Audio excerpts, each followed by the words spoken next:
hold on tight.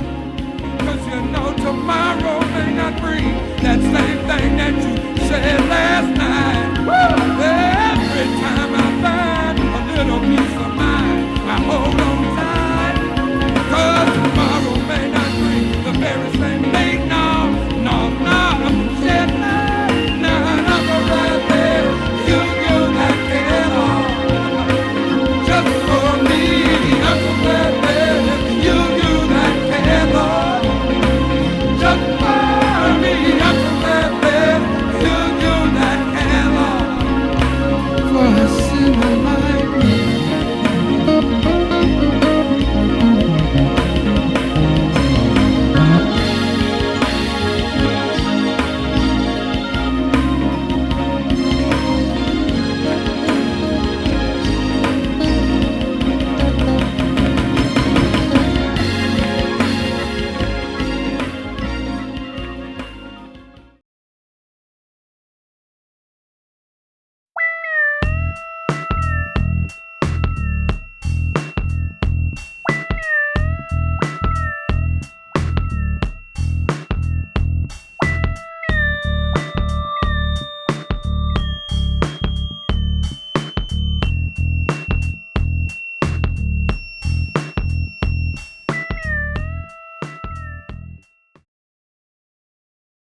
Hello, Frankie Jones or Frankie LaTroy. How are you doing?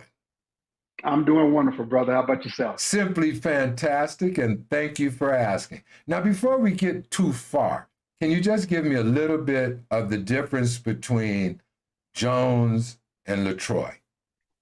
Yes, definitely so. So Frankie LaTroy Jones is my entire name, first, middle, last.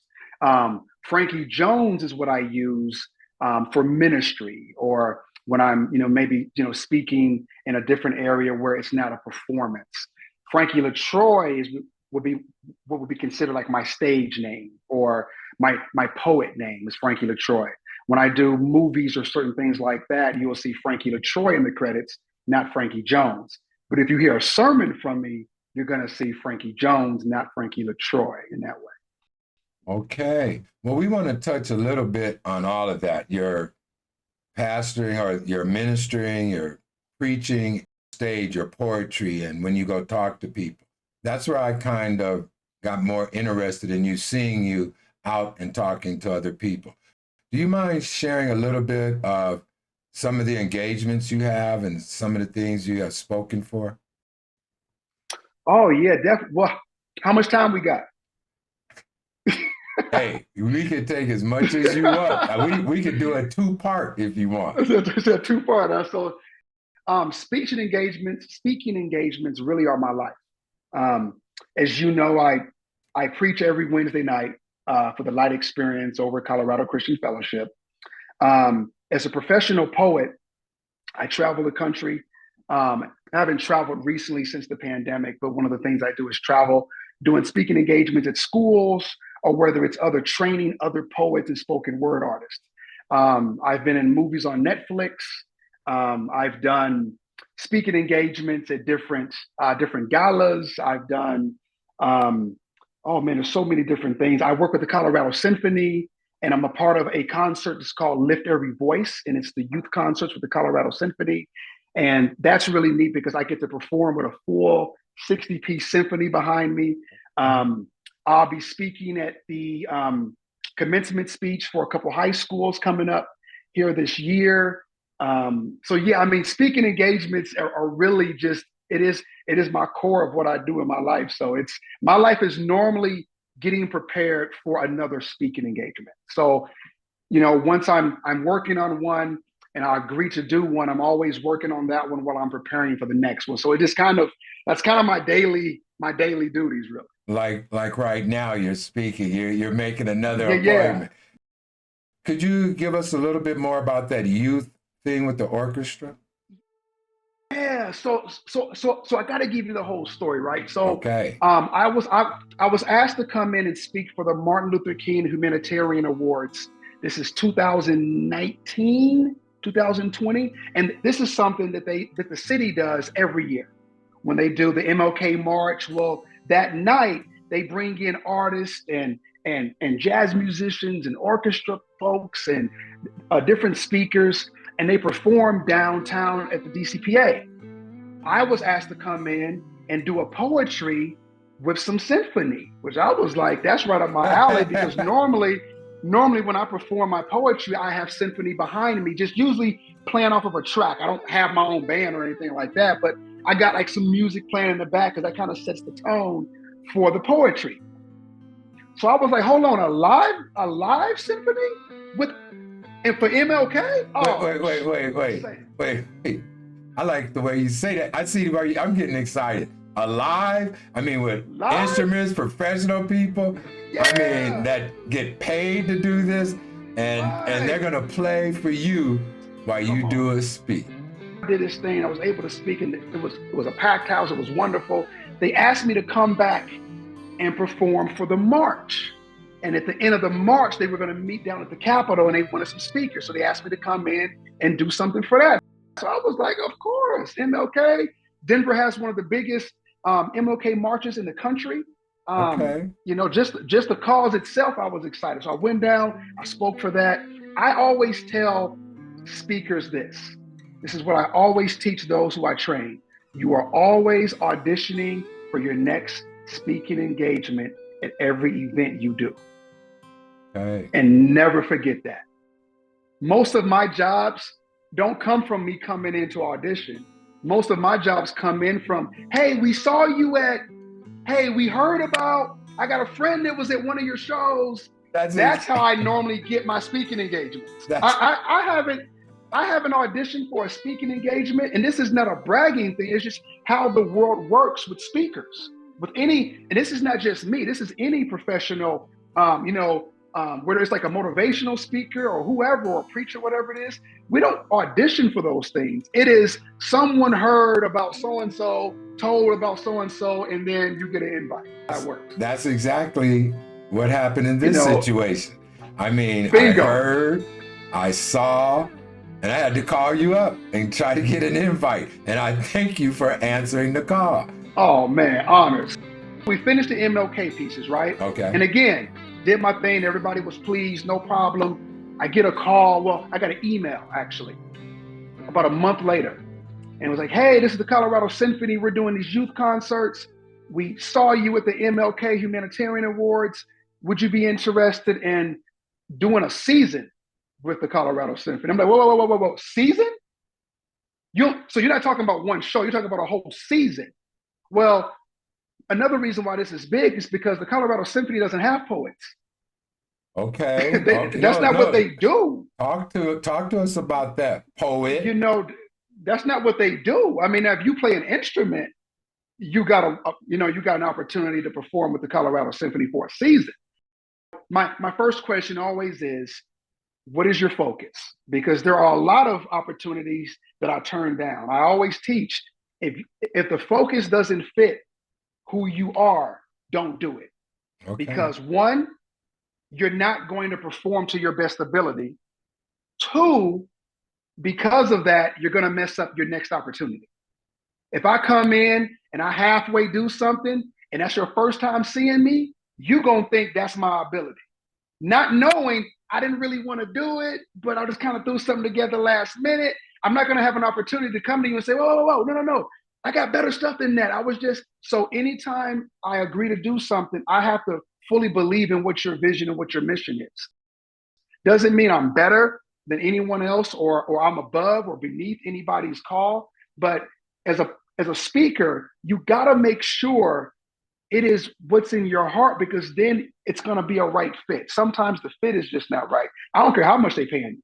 I don't care how great it may seem. If the fit's not right, stay away from it. So I asked the symphony, well, what's your vision? And they said, well, it's called Lift Every Voice. Now, knowing my background with speech and not being able to speak, well, that automatically spoke to me, lift every voice. Well, give me more about that. And they were talking about helping children who don't have a voice find a voice. I signed the dollar line immediately. Oh, you write down you speak in my language. Where do I sign? I didn't even know how much I was getting paid. Let me know where I sign at, because that is my life, helping people who don't have a voice find one. So what I hear is that if your heart isn't into it. Because a lot of people do things for money, necessity. Bingo. Uh, Bingo.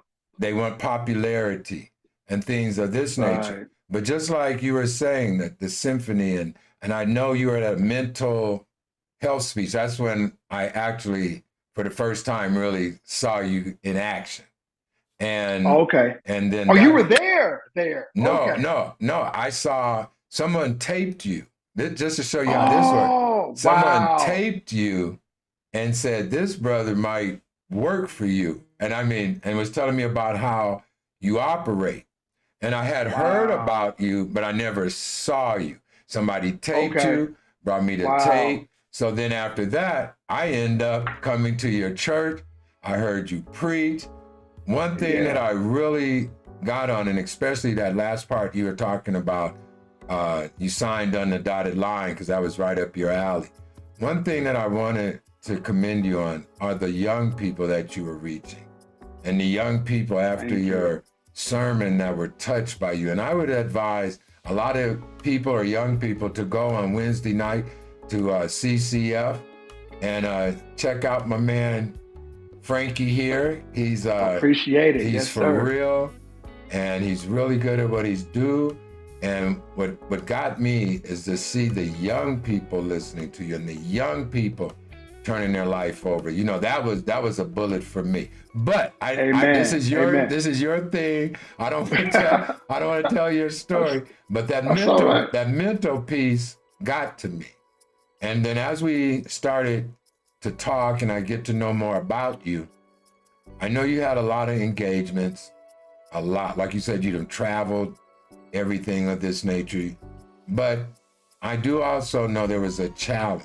There was an obstacle as a young youth that you had to get Yes, over. sir. And I was just wondering, do you mind sharing a little bit about that in case there's someone else that might be suffering that? Yeah, for sure. So I am what's considered a PWS, and that stands for person who stutters. Um, and there's different levels of having a speech impediment, right? There are those who are completely mute, and many people have met folks like that. There are people who stutter, and stuttering has a high severity of it. And then there's a lower spectrum of it, where you'll meet some people, and every once in a while, you'll kind of see a little hiccup in maybe a word or a phrase. And then there's people on the opposite spectrum of that, to where there's a full body movements. You see, they can't quite get the word out. Back when I was growing up, they labeled us mentally retarded, was the word that they used, mentally handicapped. So as a young kid, I was on the heavy spectrum of stuttering, which means also sometimes I would be mute. I just couldn't, it wouldn't come out. I knew what I wanted to say. I understand how to enunciate the word. I had no problem understanding how my mouth needed to work, but for whatever reason, I couldn't get sound. I couldn't get the word out. So for example, if I was in sixth grade or seventh grade, and you came up and you introduced me and you said, "Hello, what's your name, son?" It would probably take me 2 to 3 minutes to say my name. Mm. Which 2 to 3 minutes doesn't sound like it's really a long time, but when you're sitting there holding somebody's hand, because for you and I right now, hey, how you doing? What's your name? What's your name? Shake your hand. Hey, my name is Frankie. How's it going? Well, that's about 7 seconds. Right. Take that and go 2 minutes with me holding your hand, and I'm jockling, and I'm my name. And now the first thing that happens is you're thrown off because you have no idea what's happening to this person. It's not like I got a tag on that says, "I stutter, give me a moment." Or, if you didn't know, if you just saw me, I was just standing there and you walked up and said, "Hey, can you give me directions to the next bus stop," or whatever it is. And I would go through this. It was so demoralizing. Let me ask Yeah, you yeah. something, because I have seen people, you're talking about different levels of stuttering, but the ones that jerk or they can't get it. And this is just a question. I had a friend that did that. and I would be patient, you know, and let them Yeah. work it out. A lot of times I would turn around and say it for them. Is that, Oh, or is that okay? Okay, that's what I want to know. How is that taken? yeah. We consider that the highest level of disrespect. Yeah, because and again, people don't know, right? So it's not like for us, it's just give me a minute. I want to conversate with you. People think they're helping us by Yes. completing the sentence because you can pretty much see where I'm going. You know, if I'm pointing this way, you say, "Oh, what you mean to say is," and then even Frank. right, you know, Okay, so you Frankie. start saying you start saying Frederick, Frankfurt, you know, and you're trying to help me. Yes. But what's going on is now I want to say it work. Now I want to say it with even more vigor than I did before. So now you're actually not helping me, and I feel like I'm not on a level to speak with you. How it makes us feel is that I am so beneath you that it's almost like if a grown man is trying to eat and you walk over there and pick up his fork and here I got you. Here I'll put the food on your fork for you. It's like no, let me say my own words. I'm struggling. I'm gonna get through it, but let me finish. Which is hard for someone who doesn't have an impediment. It is very difficult because again, those 30, 45, 50 seconds of silence or not being able to get the word out seems like forever to someone who doesn't stutter. And you're Well, like, come on, man, come on with it. So, well, I'm glad that you shared that because, yeah. and I've always wanted to ask that question. And a lot of Uh-huh. people probably don't know they're being offensive. So it's good that you They tell don't. us a little bit about how this works because I truly was not being offensive. I was, like you said, Right. after about 40, 50 seconds, to say, can I help a brother out? You know what I'm Come saying? on. You know Right. what I'm saying? Exactly. If I encounter a person in that situation again, what is the correct way or non-offensive way to handle that?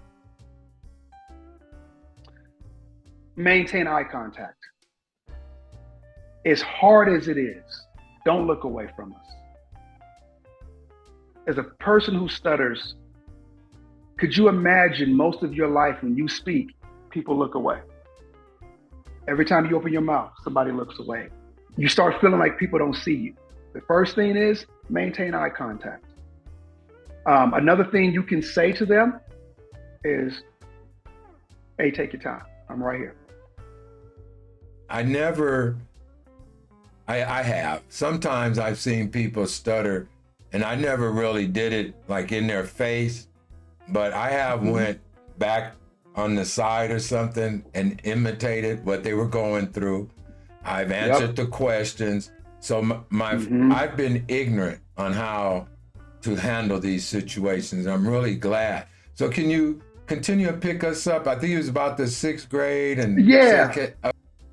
Yeah. So sixth, seventh grade, obviously I hate school, right? No stutterer likes school as a kid. Trust me. I was Okay. Porky Pig. I was Oh no. Simity Sam. Anybody that stuttered or had a speech impediment.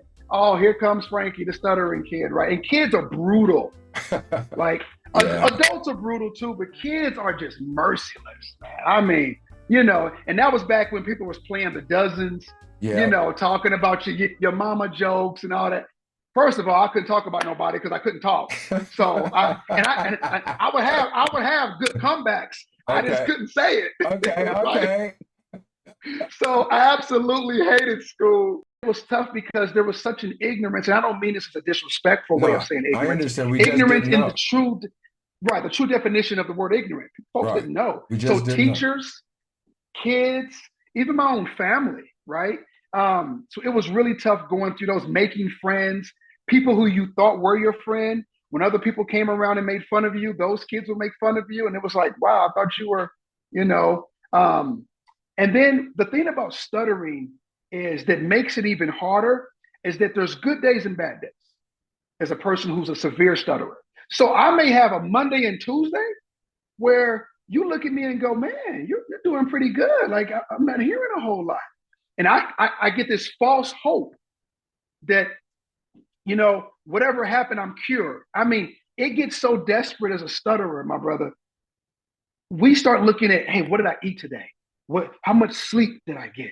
Did I pray a certain way? Did something, was the wind I mean, because stuttering is still one of the only issues with people that there is no cure for.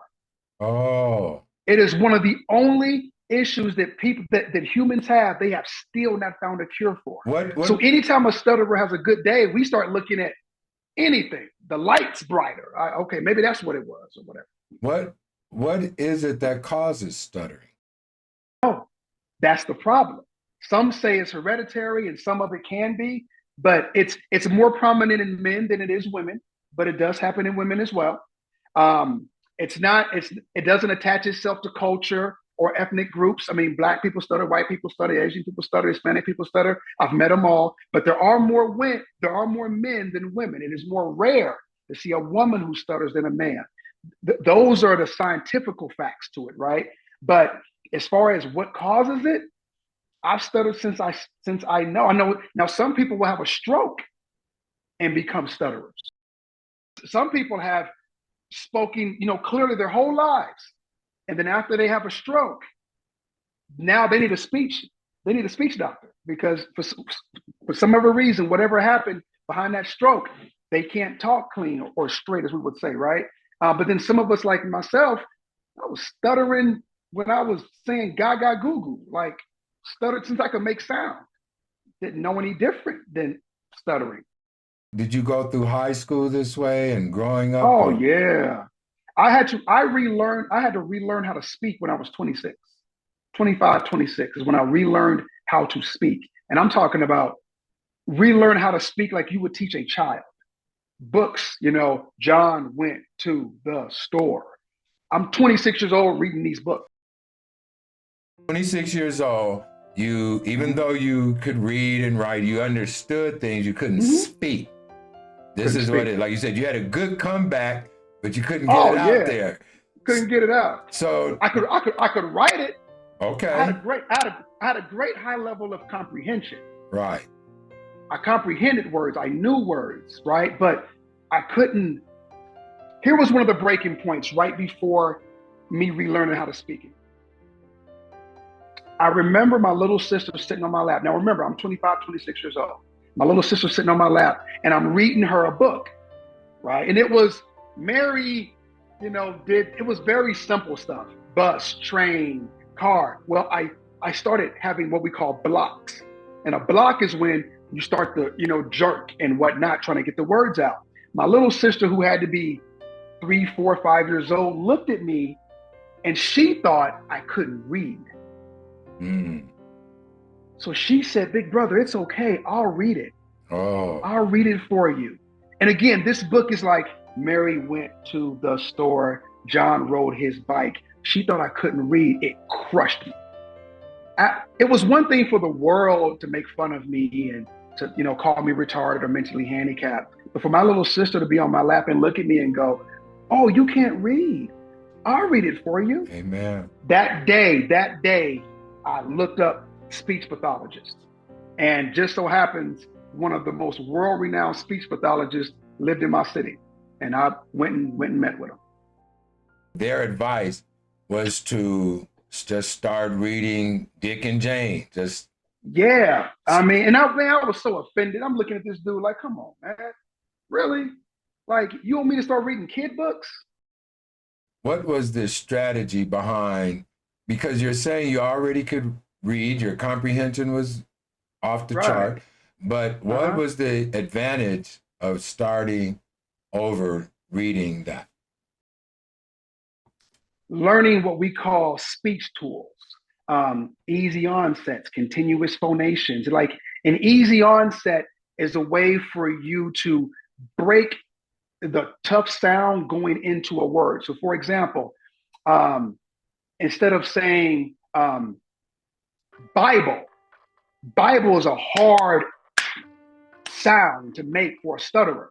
So, an easy onset I was reading my Bible. Bible. I would stretch that word so it wasn't so Bible. I couldn't pop it, but I could say Bible. So at 26, if you were to speak to me, my speech sounded really strange because again, that's an easy onset, but like a continuous phonation would be instead of saying, I'm happy to be on this interview. Okay, I'm happy to be okay. on this interview. I would say, I'm happy to be on this interview. That's no way to live your life speaking like that, right? I can see from my own perspective of why a lot of people would associate that with some kind of mental breakdown. Yeah. Because Definitely. just you talking and explaining this, it's like, wow, I would have never known these things that you're speaking of that an individual in your situation has to go through just to be able to speak. And you're 20-something years old, and I'm sure 20-something years old. And I don't know, but it seemed like this would have affected, like you said, not only just friendship, but relationships, going out to partying, or talking to girls, Oh, all of man. that kind of stuff. All the above. I had a bunch of embarrassing stories. One of the most embarrassing stories I ever had was a job interview.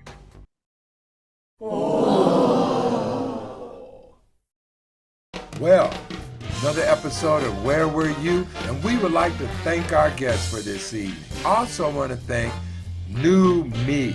New Me helps sponsor Where Were You? So go on and check it out. New Me /Arkway. Also, go on and hit that like. Go on and hit subscribe. Go on and hit that share. Go on and leave a comment. And if you find anyone that has a story, let me know. And hey, you bless someone today.